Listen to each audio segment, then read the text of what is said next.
एक रात जब मैं ऑफिस से घर आ रहा था तो एक लड़की ने मुझसे लिफ्ट मांगी। लड़की देखते ही और लड़कों की तरह मैंने भी उसे लिफ्ट दे दी। उसने अपना चेहरा नकाब से ढका हुआ था, लेकिन उसकी आंखें जैसे बता रही थी कि लड़की बहुत खूबसूरत है। लेकिन ये क्या, पूरे शहर में घूमने के बाद भी जब उसका घर ना मिला तो उसने कहा, मैं तुमसे भीख मांगती हूँ, मुझे आज रात अपने घर ले चलो। और वो रोने लगी। उसकी ये हालत मुझसे देखी ना गई और मैं उसे अपने घर ले आया। जब उसने अपने चेहरे से नकाब हटाया तो मैं उसकी खूबसूरती को देखकर दंग रह गया।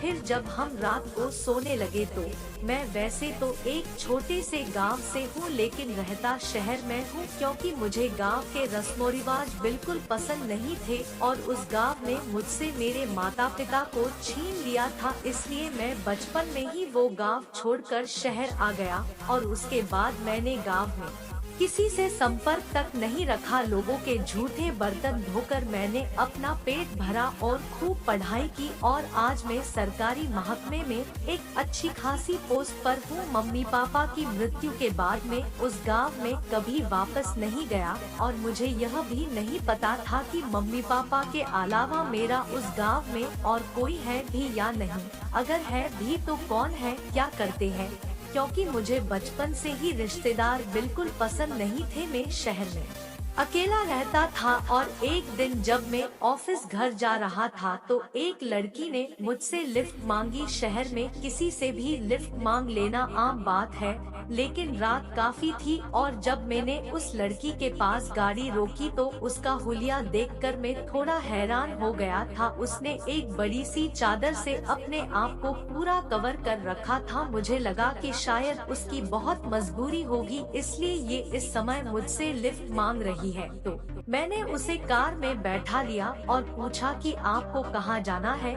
उसने मुझे एक जगह का नाम बताया जो थोड़ी दूरी पर ही थी, लेकिन जब मैं उसे वहाँ ले गया तो उसने कहा कि मुझे यहाँ नहीं जाना है, कहीं और जाना है। मुझे जगह का नाम याद नहीं है, लेकिन मैं उसे पहचान लूंगी, वो शायद थोड़ा आगे है। मैंने सोचा अगर इतनी रात को मैंने इसे इसके घर या जहाँ ये जाना चाहती है वहाँ नहीं छोड़ा तो ना जाने इसके साथ क्या हादसा हो जाए। सब लोग इतने भी अच्छे नहीं होते, क्या पता कोई सरफिरा इसे अपनी हवस का शिकार बना ले। इसलिए अपनी जिम्मेदारी समझते हुए मैं उसे आगे ले गया। वो मुझसे बातें कर रही थी, मगर उसकी बातों से कुछ भी ऐसा नहीं लग रहा था कि वो किसी परेशानी में या किसी मुसीबत में है। मुझे सिर्फ उसकी आंखें ही दिख रही थी और आंखों से वो मुझे बहुत ज्यादा खूबसूरत लग रही थी और मुझे उसकी बातों में बहुत मजा आ रहा था।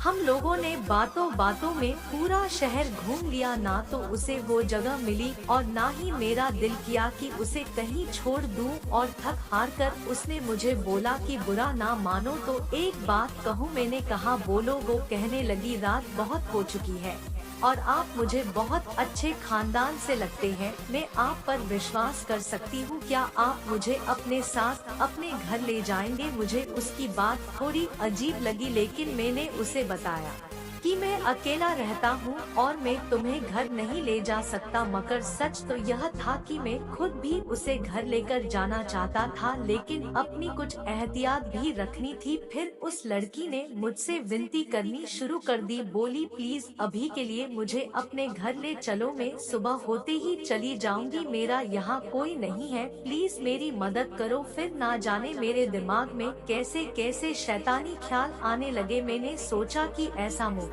मुझे शायद फिर कभी नहीं मिलेगा। एक लड़की मुझे खुद बोल रही है कि मैं उसे अपने घर ले जाऊं, इसलिए मैं खुशी से उसे अपने घर ले आया और सोचा कि पहले मैं इसकी कहानी सुनूंगा और इसका हमदर्द बनकर मैं इसको पाल लूंगा और सुबह होते ही ये खुद चली जाएगी। जब हम घर पहुँचे तो उसे बोला कि फ्रेश हो जाए, तब तक मैं खाना मंगा लेता हूँ। उसने जैसे ही वो चादर उतारी जिसने उसने अपने आप को पूरी तरह कवर कर रखा था तो उसकी खूबसूरती को देखकर मैं उसे देखता ही रह गया। मैंने अपनी लाइफ में पता नहीं कितनी लड़कियां देखी और ना जाने कितनी लड़कियों से मिला भी था, लेकिन इतनी सुंदर लड़की मैं पहली बार देख रहा था। उसके चेहरे में एक अजीब सी कशिश थी जो मेरा ध्यान बार बार अपनी तरफ खींच रही थी, और वो लड़की बार बार अपना दुपट्टा ठीक कर रही थी। शायद उसने मेरे अंदर की हवस को भांप लिया था और मुझे अपनी